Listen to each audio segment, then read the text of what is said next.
Hello, everybody, and welcome to another edition of Magic Mics, proudly sponsored by CoolStuffInc.com, CardHoarder.com, Alter Sleeves, as well as Twitch subscribers and Patreon supporters just like yourself. I am Evan Irwin, and we get started each week by saying hello to my two co-hosts, MTG Nerd Girl.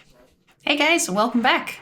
Ruben Bressler. You put a little spice on the intro there. That was interesting. A little bit of a Salt Bay ending on that. That was cute. There we go. Well, if you missed our pre-show, subscribers to this channel get access to our NSFW version early, and we kick it off with our first pick and our giveaway. Get your chance at $50 worth of anything at CoolStuffInc.com by typing !raffle in the chat, but subscribe first to get 2 chances to win and support your favorite streamer with your suggestions at the end of the show to see who we raid tonight.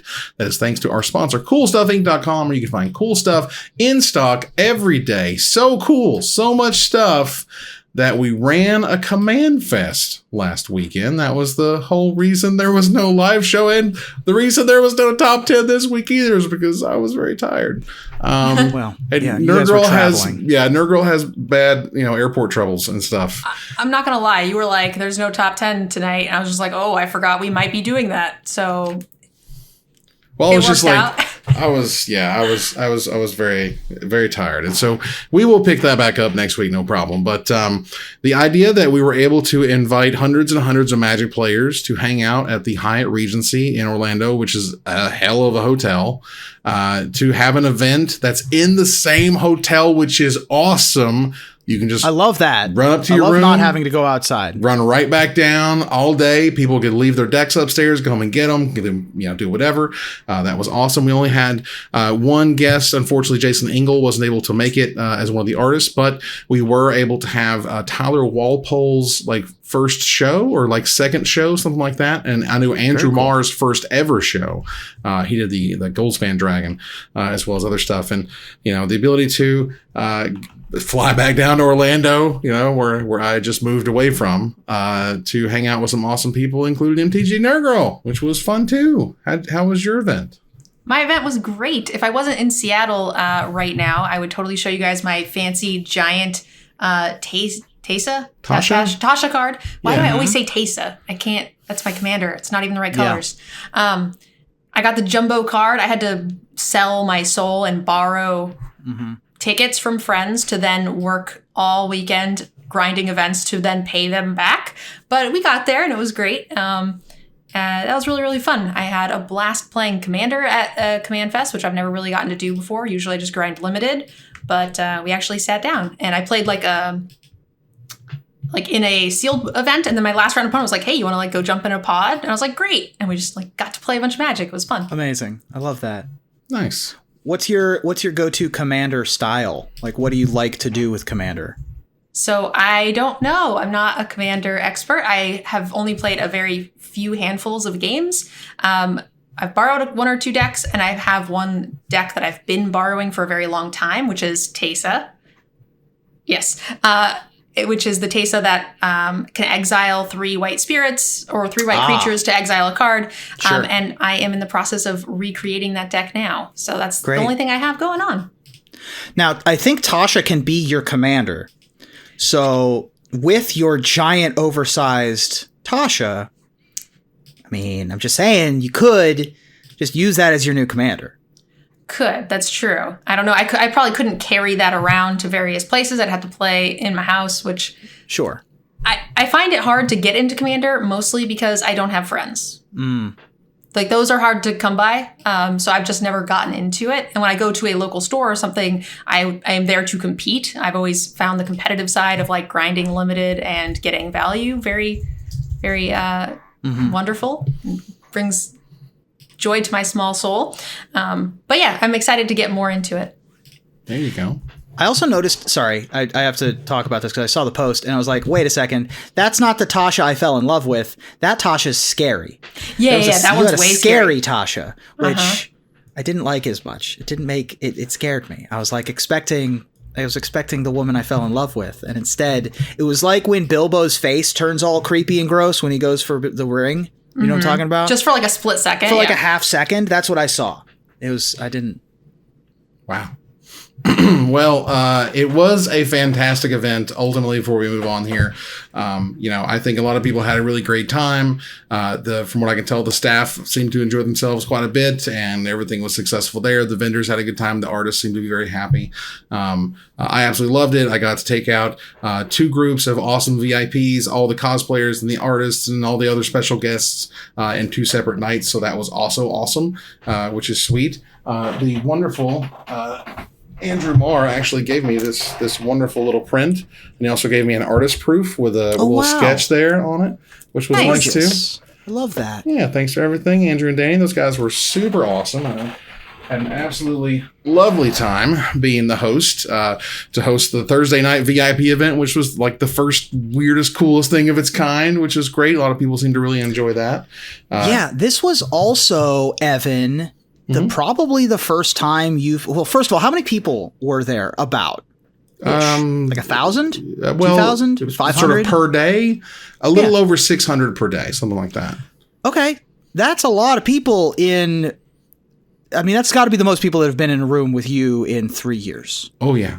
Oh, yeah. So how was that? How did that feel? It wasn't bad. I mean, I wore my mask a whole bunch. There was at no point when I was in an airport or an airplane and not have an N95 mask on. That was like my thing. Sure. There have been a non-zero number of people who have said that they have gotten COVID who were at the event. I have tested negative, and other people I know have tested negative. It's not been a big deal. I have no symptoms. I feel fine. And I'll be testing again, just to make double sure.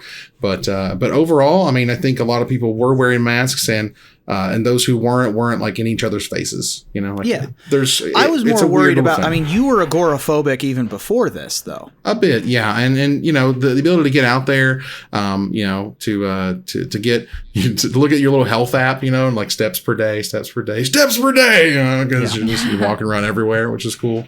But yeah, it was great. I had a really good time. Good. Yeah, it was nice.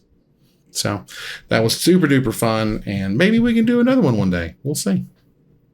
Let's move on here to Unfinity, the unset that was supposed to come out already. We were supposed to have already had this in April Fools, have gotten used to it, have discussed it and figured it out, whatever.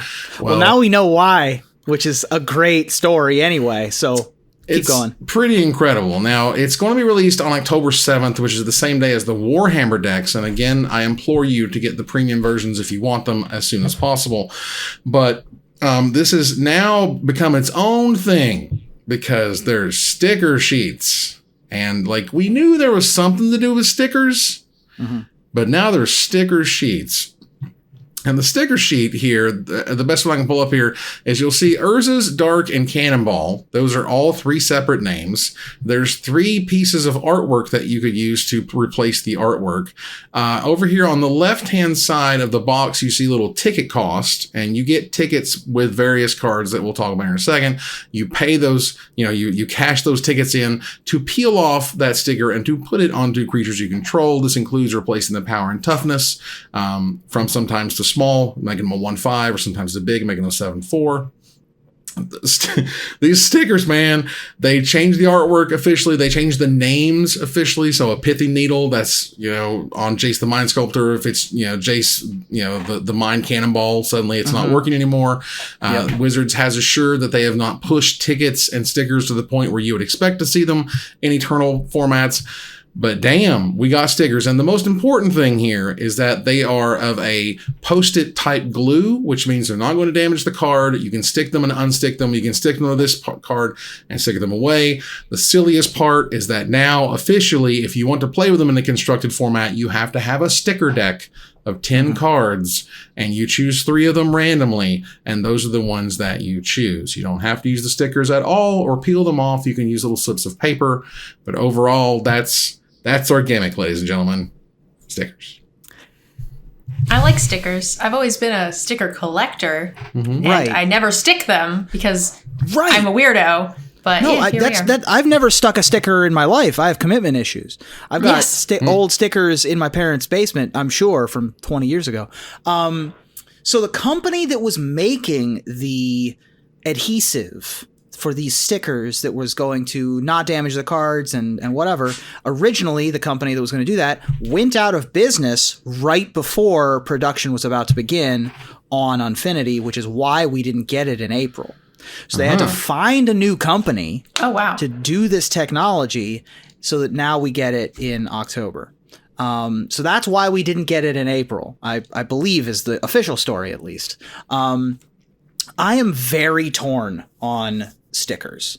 First of all, you don't have to use the official stickers. You can use torn sheets of paper if you really want to, I guess. Right. Or alter sleeves. You could use alter sleeves with stickers on them. I'm torn, though, because on the one hand, I really like it when Magic goes weird, when Magic goes crazy. They let their hair down and they just say, screw it, we're doing it. We're doing the most. On the other hand, Magic is a card game. I don't want to keep track of stickers. Like, that's a thing I'm not equipped to keep track of. Now, do note that the stickers stay on while the creature or while the permanent or whatever is on the battlefield. If the permanent goes to your graveyard if your permanent goes to the graveyard, it stays on there. But if it goes to exile, the stickers are removed. It goes from your hand, the stickers are removed, and it goes to your library, the stickers are removed. So it's kind of like permanent counters, but not really. And as you see cards like the one on the screen, a Carnivore is a 6-mana 4/6, so that's not going to see any play in older formats. It's a 6-mana 4/6 alien crab horror. That's cool. With Death Touch, when it enters the battlefield, you get a ticket, and then you may put a sticker on a non-land permanent you own. And so, again, this is about getting the ticket. Something has to say, then you may put a sticker, and you have to cash in the tickets, and so on and so forth. So that's just neat. This reminds me of the fact that like 5-6 years ago, when I first got at CSI and I started to learn about legacy games and legacy board games, and they use stickers and not the peel offable and kind. No, like they stick forever because they change those games forever. And so you kind of get the best of both worlds here, where you get to cover up power and toughness boxes and you get to change names around and be silly, but it's not permanent. And it's never meant to be permanent, and that's actually a really important factor, I think. I'm all for these stickers. I think it would be super cool. I think if they replaced the land card with like a random sticker and you had to draft them with your draft and you got to use them to like alter your cards and do weird things, like they got a different ability based on the sticker that you added to it. Like if it had a little sticker slot, you could put like a first strike sticker. Like there's a ton of things you can do here. I think it's super wacky and funky and exactly what I want my unsets to be doing. Oh, 100%. I'm super excited for this. This is exactly what I want out of my fun, especially limited environments. The issue I have is that they really shoehorned this into being legal in Commander. So a lot of it is like kind of messy in translation to be legal in Commander. And Legacy, I guess, but these aren't going to be playable in Legacy. I hope. Right. Oh my God, can you imagine if there's a Legacy playable sticker card? Well, the problem is I think they've designed around that with you get the sticker deck and you pick 3 of them, so you never know exactly which sticker you're going to get. And again, they have to have really pushed something that puts stickers on there to start with. Let's look at a different card here before we move on. This is a card that, first of all, we might as well get used to it. They're already screwing up the holo stamps on the mock-ups, because this card, the collector version or showcase version, has an acorn, but it's not supposed to have an acorn. It's supposed to be a quote-unquote real eternal playable card. This is a red, black, and generic mana for the Magar of the Magic Strings. So 3 mana for a 3/3 mythic legendary Minotaur performer. For a red, black, and generic mana, you note the name of target instant or sorcery card in your graveyard and put it onto the battlefield face down. It's a 3/3 creature with, quote, whenever this creature deals combat damage to a player, you may create a copy of the card with the noted name. You may cast the copy without paying its mana cost. And, quote, if this creature would leave the battlefield, exile it instead of putting it anywhere else. So you basically turn your brainstorms into 3/3s that make brainstorms when they deal combat damage to the player. I mean, we make an unblockable time walk and win, right? Like that's what this card is. Oh, sure. If you can get there, you can get there. Absolutely. An Ancestral Recall is a 3/3. That's sure. Go completely nuts. But this is silly, but also just silly enough and powerful enough for people go, maybe. Sure. Yeah, 3 mana, 3/3. It's not blue, so it doesn't get pyroblasted. And and it makes makes other 3/3s eventually. Like, it's pretty expensive to get the ability to go off. Like, I don't see this doing anything in Constructed, which I think is on purpose. Mm-hmm. But it's a great card, and I love the flavor, and it does something totally unique. Yeah. I'm super excited about this unset. Like, I will probably just buy as much of this as they will possibly let me get. This is, and a lot of, this is, the however many time we've ruined Magic, and Magic is dying, and they killed Magic with some stickers because that's what kills Magic. And, all these posts on Tumblr from Mark Rosewater are just like, it's fine. Yeah. It's silly. It'll be okay. Like, yeah, I think it's gonna be fantastic. Also, we have to keep reinventing Magic, or you're not going to like it anymore. You're just not. Exactly right. Pick up as many extra sticker cards as you can, and just put them in a box, because much like checklist cards from back in the day, they aren't making any more of them. So just have extras. Yep, that's true. Some of the cards are coming because, again, some of the cards are Eternal Legal. So some of the cards are coming to Magic Online. That'll be really interesting, both what they see played in Commander and older formats. Interesting. All right, let's move out of here from the first pick to gather the townsfolk, thanks to our sponsor, cardhoarder.com, offering the best inventory prices and delivery of cards for Magic Online. So, Dominaria United.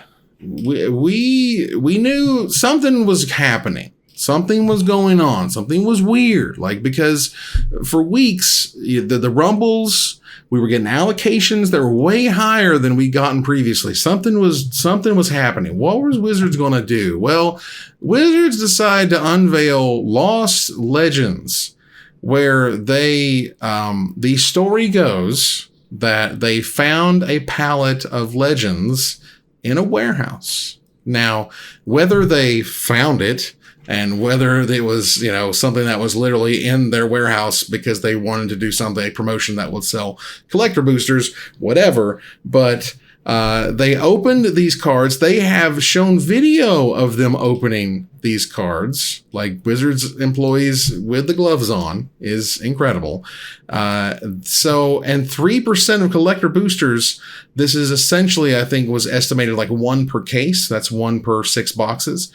Will have a Lost Legends card. It will replace a common foil card in the collector booster. They'll be all English and, of course, non-foil. Outcome: the conspiracy theorists with Wizards reprinted Legends and didn't say anything. When that's completely ridiculous, you'll know when you'll touch a Legends card, you know why that's completely ridiculous. But 2, it's a gimmick. Who wants to open a Tabernacle in a collector booster? That's a $3,000 card. When they announced it, I noticed a lot of the pre-orders were all taken down off websites. So those are getting repriced, I'm sure. The price has been going up, yes, for sure. Yeah. So there's so much to unpack here. This is very similar to something that Wizards never confirmed that they did with Zendikar, which was the Hidden Treasures promotion. This was them doing Hidden Treasures, but in a way that is palatable to corporate and legal, right? You're right that they would never reprint Legends cards. That's ridiculous. Right. The fact that they said we found a palette of Legends cards, I don't buy that. I think that this was. I'm sorry, I just don't. They've got to have. They have a warehouse. There was no finding. Yeah, they have a warehouse of very old product that I believe. Yes. Yeah. And 1 out of every 6 boxes, 1 per case. It's not going to break the bank. It's not going to change any prices. No Legends cards are going to dip in price because this exists. No, it's just going to put more out into the world. A few more, yeah. So this is at least them certainly embracing it in ways that the Hidden Treasures for Zendikar was super hush hush. Nobody could talk about it. And people lost jobs, and it's just the first edition. And we're going to move past it. Okay, we're not talking about it anymore. Versus like, hey, they're making it a thing, and there's a narrative, and watch them open cards, and isn't that super cool? And so and so pulled such and such. Now, as I understand it, and as those who know Legends are aware, there's Legends A and there's Legends B. And there are uncommons that you will not find in Legends A boxes and print runs and vice versa. So there are mana drains in the boxes they opened, but there are no Sylvan libraries, for example. Mm-hmm. So those will not be in the pack like at all. They just don't exist in there. And there's a whole variety of reasons. Feel free to look it up if you're interested. But really neat stuff that, I mean, again, has pushed sales. People have been buying boxes a hell of a lot faster than before, and people are excited. And, ultimately, and we'll talk a little bit about this in the investor call, but, them raising the prices about 13%, everyone was like, whatever, we're getting Legends cards. And here we are. I'm into it. I think it'll be fun to see people open it. I'm sad that it is also going to raise the price of so much stuff that I can't open any, but that's okay. It's fine. I appreciate them throwing a bone to the old folks. Saying here's some Legends cards that, that are older than most of the people who play this game. I think that that's pretty cool. I think that it's nice to give us an opportunity to get more Legends cards, even though it's one per case. I understand, but also, the big thing here is this is a hell of a marketing ploy. The odds are I'm never going to see one of these opened personally, right? If you go to a midnight pre-release, I don't even know if those exist anymore, but if you go to a midnight pre-release, you're going to see one. So it's not like they're going to be falling out of the woodwork. And the big thing is to get the conversation going, get podcasts like us talking, get Twitter and TikTok and social media on it. And it certainly has done that. It's very exciting. They did it right with the way they announced it by recording the box openings, and everybody's wearing the gloves to really hammer home just how rare these cards are. I mean, you said you will see one in a pre-release, but you won't because it's only the collector boosters, right? You can buy collector boosters at the pre-releases. Oh, okay. I misunderstood. And this is this is also where I was talking about how, the collector boosters they were giving stores, they're giving them a lot more of them. And now we know why, which is because there's more people will want to buy collector boosters now. So I want to go back to that, though, because I did miss that these were only available in collector boosters. Correct.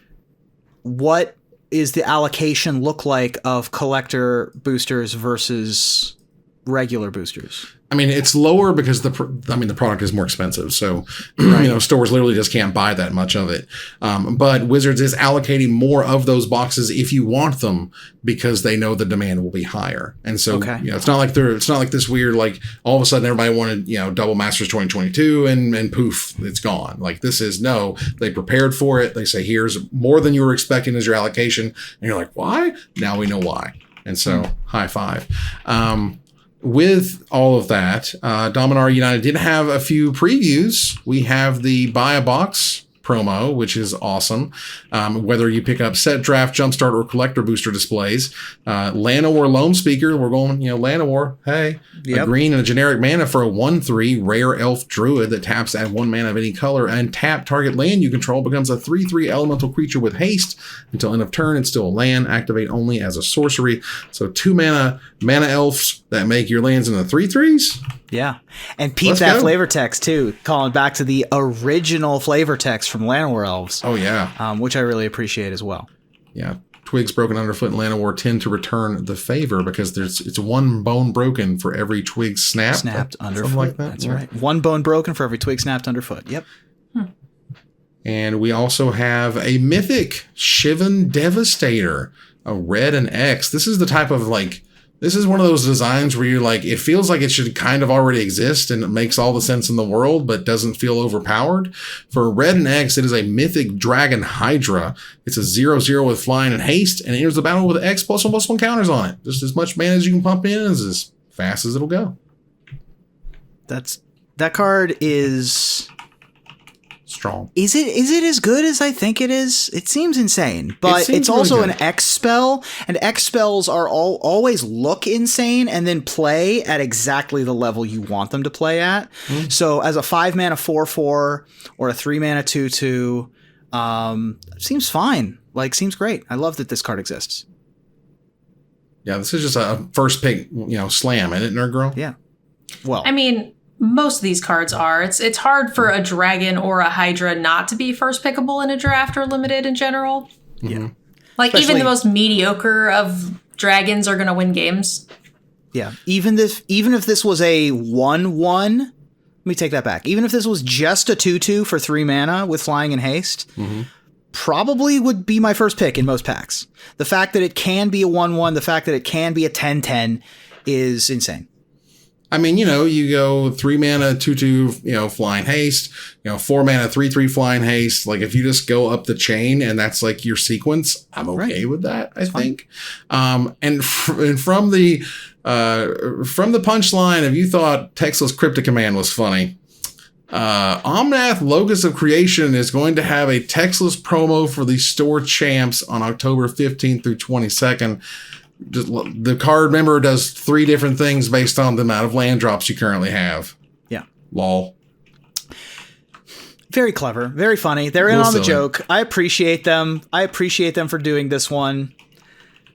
It's fine. Well, you get a extended art text or spell pierce here. This really sweet Gilded Goose if you make top 8. And of course, if you win, the best prize of all. Explaining what this card does for the rest of your life. What does it do again?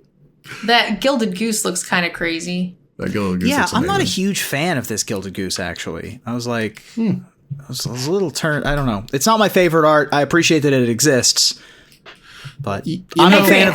I think the original's better. I also think the original's better. I'm the ornithological studies apologist. Also, I think that one's the best, and you can't beat it. So nice. Well. I know that a lot of people, what they think are the best is the most sickest, the bomb diggity, most ballin' foil that you can possibly have of any card in Magic is the Russian foil. Oops. Well, they're not making them anymore.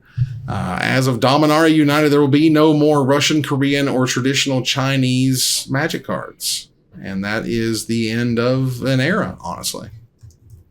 Yep, I've always liked the Russian and German cards myself.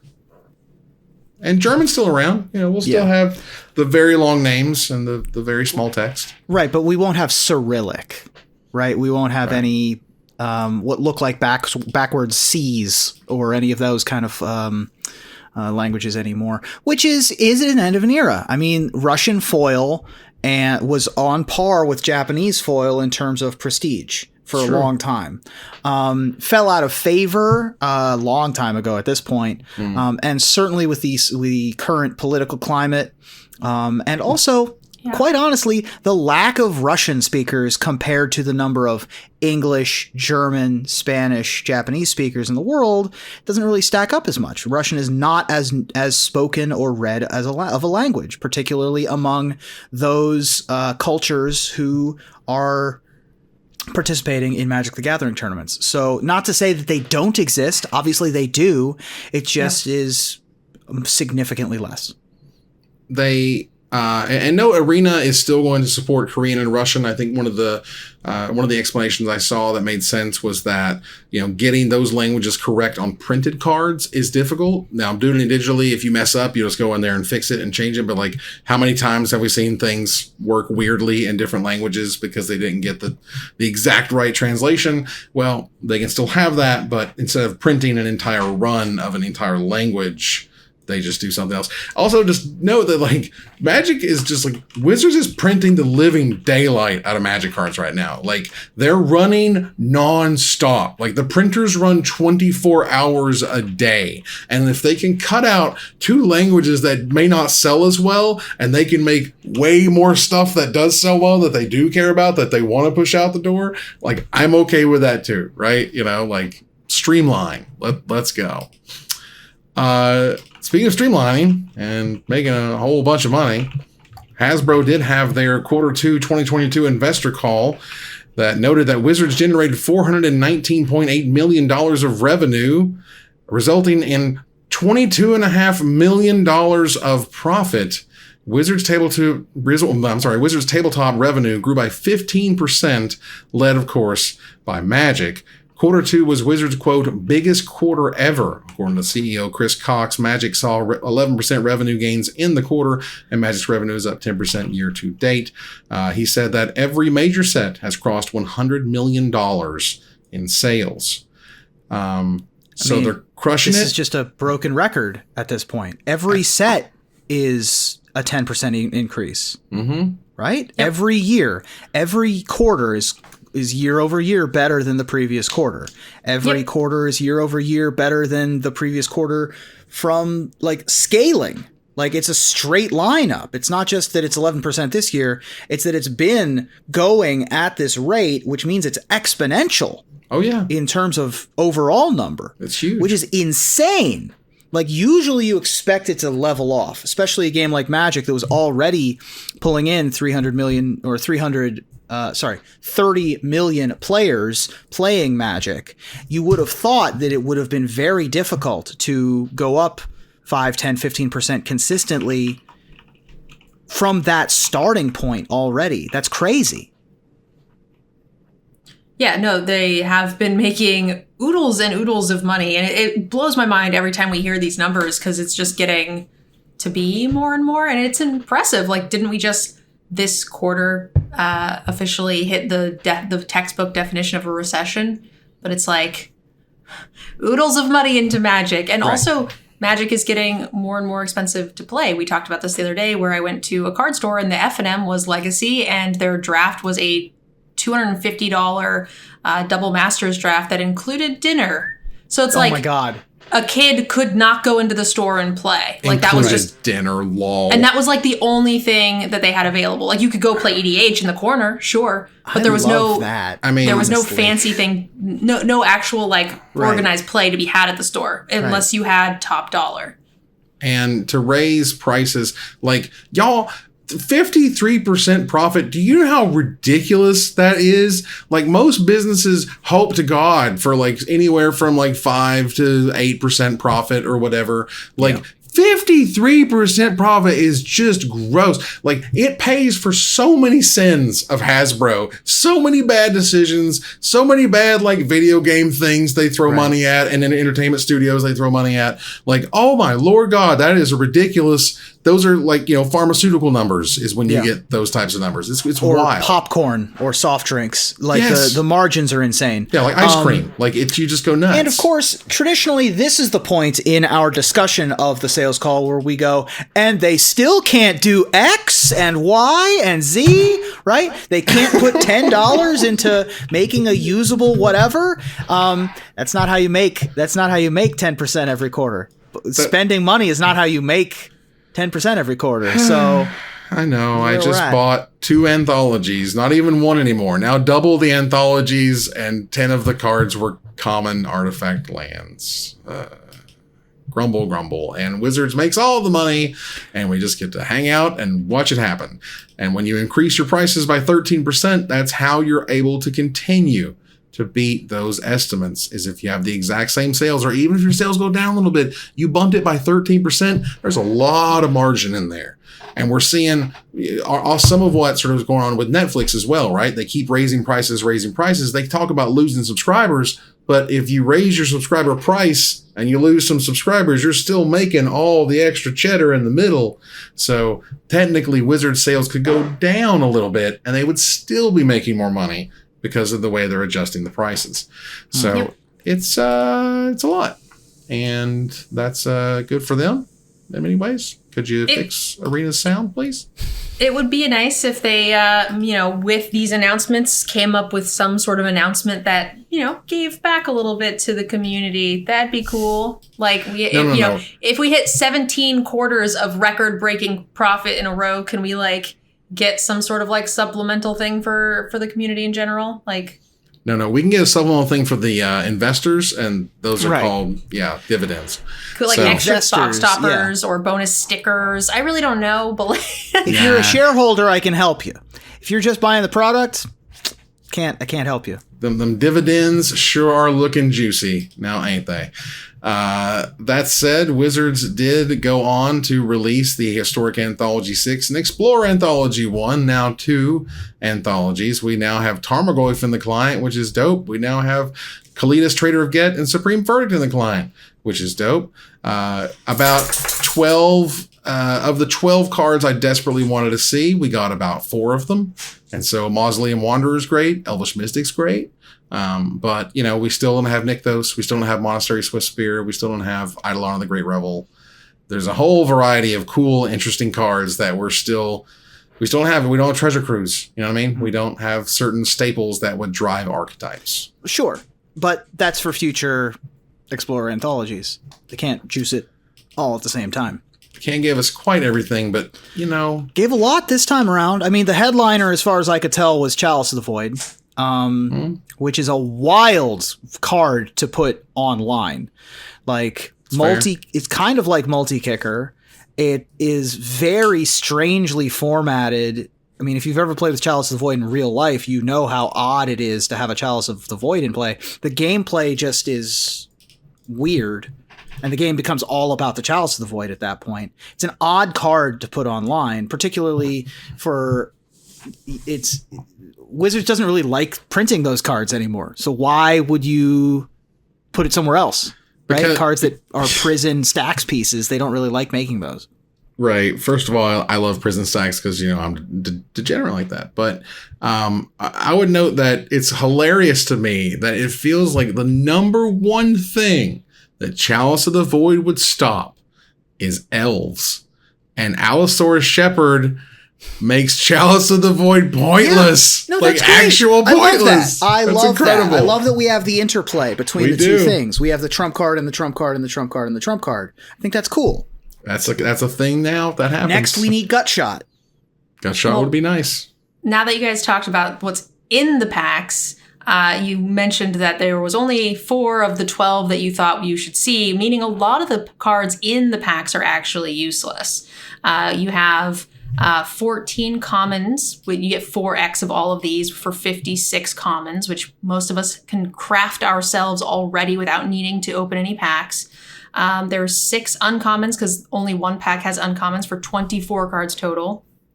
There is 16 rares for 64 rares total, so that's where your money is. But the thing is you're not likely to want to play all of those. Some of them are just straight unplayable, and some of them might be in decks that you don't have any interest in. Then there's only 4 mythics in both packs for a total of 16, and again, you might not play all of those. Now, if you spent those gems just on straight packs, you would not come close to making those wild cards up, but I would say you would also get 34 rares of a normal set. So if you were to, let's say, craft the new Dominaria set, or buy 40 packs of it, you would get 34 extra rares plus 11 mythics.